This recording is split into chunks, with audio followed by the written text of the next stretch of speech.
नमस्कार दोस्तों, पीसीएस पाठशाला में आप सभी का स्वागत है। परीक्षा मंथन यूपीपीएससी प्रीलिम्स 1000 एमसीक्यू की सीरीज चल रही है और यह जो 1000 जो प्रश्न हैं यह करंट अफेयर की सीरीज है। हिस्ट्री, ज्योग्राफी, सिविक्स, इकोनॉमी सब कुछ दिया गया है इसमें। उत्तर प्रदेश स्पेशल भी है और विज्ञान एवं प्रौद्योगिकी है, तो सब कुछ दिया है। तो कुल मिलाकर 1000 एमसीक्यू की सीरीज है जो परीक्षा मंथन की है। तो परीक्षा होने तक बिल्कुल फॉलो कर लीजिए। 24 अक्टूबर को परीक्षा होने वाली है। उससे पहले मैं पूरी 1000 एमसीक्यू की सीरीज दे दूंगा जो आपकी तैयारी में कहीं ना कहीं 4 चांद लगाएगा। तो परीक्षा होने तक इसे फॉलो करिए। और एक बात और बता दूं, अगर आप सीरियस नहीं हैं तो बता दीजिए, मैं इसको बंद कर दूं। मुझे कोई ज़रूरी नहीं है, क्योंकि लोग देख नहीं रहे। मुझे समझ नहीं आता है कि फालतू चीज़ें लोग देखते हैं। जैसे यूपी पीसीएस को ही लेकर देख लिया जाए तो 24 अक्टूबर को आपकी परीक्षा है। बहुत उल-जुलूल जो भी वीडियो है आपका देख रहे हैं, तैयारी कर रहे हैं, लेकिन जो 1000 एमसीक्यू मैं दे रहा हूँ यह परीक्षा मंथन की है। अगर आपके पास बुक उपलब्ध नहीं है तो बुक मार्केट से खरीद कर भी आप पढ़ सकते हैं। नहीं पढ़ना है तो इससे भी आप पढ़ सकते हैं, देख सकते हैं। यह मोस्ट इंपॉर्टेंट सीरीज है दोस्तों, इसे नज़रअंदाज बिल्कुल मत करें। लास्ट टाइम आप अगर 1000 एमसीक्यू की सीरीज देख लेंगे तो कम से कम मैं ऐसा उम्मीद करता हूं कि कम से कम 10 से 15% प्रश्नों में बढ़ोतरी होगी, अंकों में बढ़ोतरी होगी। याद रखिएगा आप लोग। तो आइए सीधे प्रश्नों पे आते हैं। कला एवं संस्कृति से संबंधित प्रश्न हैं और टेलीग्राम बिल्कुल ज्वाइन करिएगा।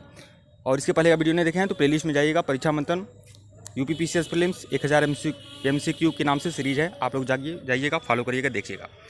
तो आइए शुरुआत करते हैं। कला एवं संस्कृति से संबंधित प्रश्न है। हाल ही में यूनेस्को द्वारा जारी रचनात्मक शहरों की सूची में इनमें से किन 2 भारतीय शहरों को शामिल किया गया है? तो वह शहर है मुंबई और हैदराबाद। विकल्प सी जो है वो सही आपका। यूनेस्को ने भारत के मुंबई और हैदराबाद शहर को विश्व के रचनात्मक शहरों की सूची में संगीत, कला और लोक शिल्प, सिनेमा, साहित्य, डिजिटल आर्ट के क्षेत्र में रचनात्मक, यह सब आप पढ़ लीजिएगा, क्योंकि हमारे पास प्रेशर यह भी है कि 1000 एमसीक्यू में जल्दी से करा दूं। तो जो चीज़ मैं नहीं पढ़ पा रहा हूं जल्दी वो आप पढ़ लीजिएगा, देख लीजिएगा। हाल ही में यूनेस्को की विश्व विरासत सूची में इनमें से मध्य प्रदेश के किन 2 शहरों को शामिल किया गया है? तो विश्व विरासत सूची में मध्य प्रदेश के 2 शहर हैं, एक है ग्वालियर और एक है ओरछा। ग्वालियर और ओरछा को शामिल किया गया है, मतलब विकल्प डी जो है वह आपका सही है। तो देखिए व्याख्या। मध्य प्रदेश के शहर ग्वालियर और ओरछा को यूनेस्को ने विश्व विरासत सूची में शामिल किया है। ओरछा शहर अपने मंदिरों और महलों के लिए प्रसिद्ध है, जबकि ग्वालियर शहर गुर्जर प्रतिहार, बघेल, कछवाहा, तोमर और सिंधिया राजवंश की राजधानी के लिए प्रसिद्ध है। तो देखिए ग्वालियर शहर की जो स्थापना किए थे वह सूरज सेन ने किया था, सूरज सेन ने। हाल ही में यूनेस्को ने गुजरात के किस स्थान को 40वें विश्व विरासत सूची में शामिल किया है? तो धौलावीरा से संबंधित एक प्रश्न दिया जाता है आईएएस की परीक्षा में, क्योंकि धौलावीरा जो है एक करंट अफेयर का भी टॉपिक हो चुका है इस समय। तो यह हो सकता है कि यूपी पीसीएस में धौलावीरा से संबंधित प्रश्न आए, ध्यान रखिएगा आप लोग। जुलाई 2021 में यूनेस्को ने धौलावीरा को यूनेस्को की विश्व विरासत सूची में शामिल किया है। धौलावीरा गुजरात में अवस्थित एक प्रमुख हड़प्पा साइट है। इस शहर का जो प्रमाण मिला है 3000 से 1500 ईसा पूर्व में मिलता है। हाल ही में यूनेस्को ने किस मंदिर को 39वें विश्व विरासत स्थल के रूप में शामिल किया है?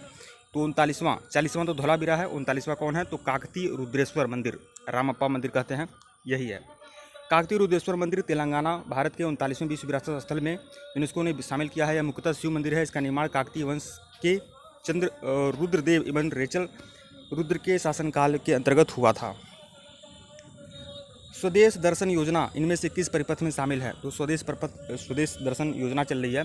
इसमें रामायण परिपथ, कृष्ण परिपथ और बौद्ध परिपथ तीनों शामिल हैं। तो विकल्प डी जो होगा वो आपका सही होगा।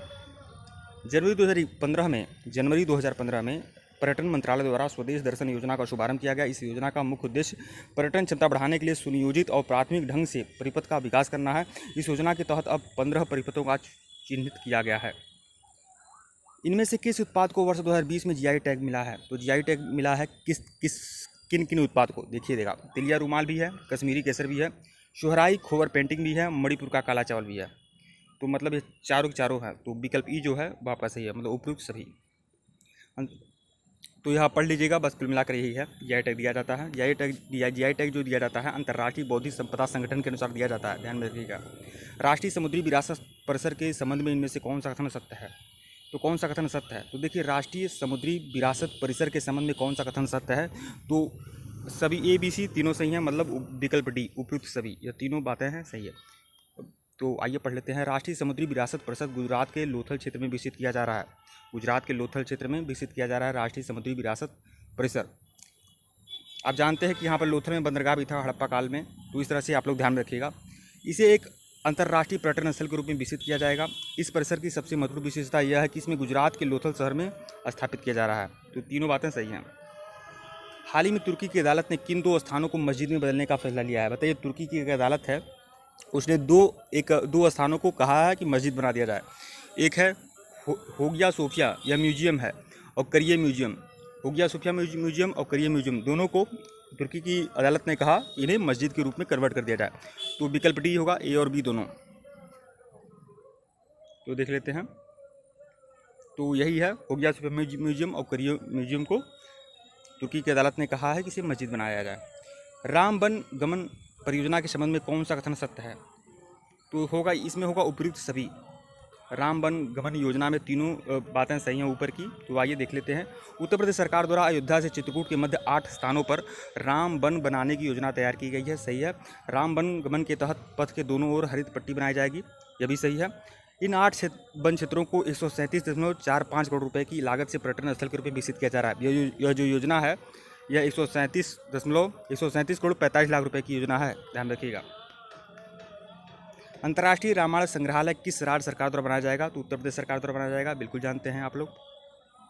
तो देखिए, हाल ही में उत्तर प्रदेश सरकार द्वारा अयोध्या और लखनऊ के बीच अंतर्राष्ट्रीय स्तर पर रामायण संग्रहालय और सांस्कृतिक केंद्र बनाने की रूपरेखा तैयार की गई है। एक बात और बताना चाहूँगा आप लोगों से, अगर आप लोग को लग रहा है कि मेरी स्पीड बहुत ज़्यादा है, मैं जल्दी जल्दी बोलता जा रहा हूँ, तो आप लोग स्पीड को घटा और बढ़ा सकते हैं। ऐसी सुविधा यूट्यूब ने दे रखा है, तो इसके लिए बहुत ज़्यादा परेशान होने की आवश्यकता नहीं है।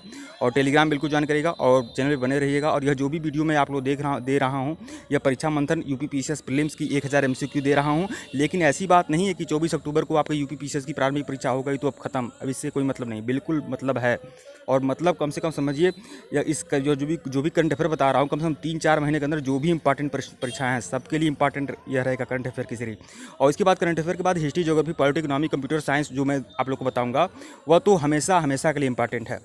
तो ध्यान रखिएगा आप लोग। वीडियो को लाइक और चैनल को सब्सक्राइब करिएगा। धन्यवाद आप लोग को। टेलीग्राम बिल्कुल ज्वाइन करिएगा। धन्यवाद। और अच्छा लगे तो वीडियो को शेयर करिए दोस्तों, कहीं ऐसा ना हो बीच में ही मुझे बंद करना पड़े। अच्छी चीज़ें आप लोग को समझ में नहीं आती है, और बाद में जब प्रश्न पत्र आपके सामने आता है परीक्षा हाल में, तो कहते हैं यह नहीं आया, यह नहीं आया। आप अच्छी चीज़ देखते कहाँ हैं? धन्यवाद।